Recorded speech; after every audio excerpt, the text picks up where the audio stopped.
ตอนนี้เฮามาอยู่จุดสูงสุดเนาะเป็นจุดชมวิวของนครปากเซเอานี่เป็นวิวเนาะ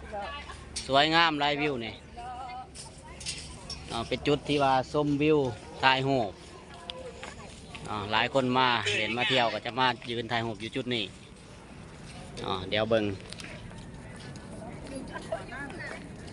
นี่ตัวนี้จะเป็นขัวขามแม่น้ำคลองเนาะฝั่งเบื้องนั้นจะเป็นนครปากเซเนาะที่ว่ากวางใหญ่เจริญเนาะทั้งสองข้างนี่ก็เป็นหน่วยผู้นี่ทางนี้จะเป็นวัดผู้เสลา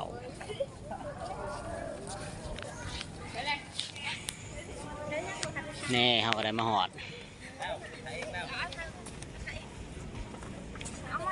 คือว่า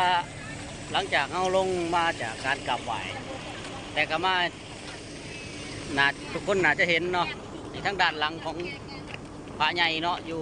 วัดผู้เสลาองค์ใหญ่ดีได้องค์นี่คือว่าสมควรแหละเนาะเป็นเขาแนมมาแต่ฟังของปักเซ่เนาะนครปักเซ่ผมจะเห็นรถอ่ะเนาะองค์บ้างใหญ่เดียวอยู่ทึ่งเงินจอมผู้พี่เนาะจอมผู้มาลง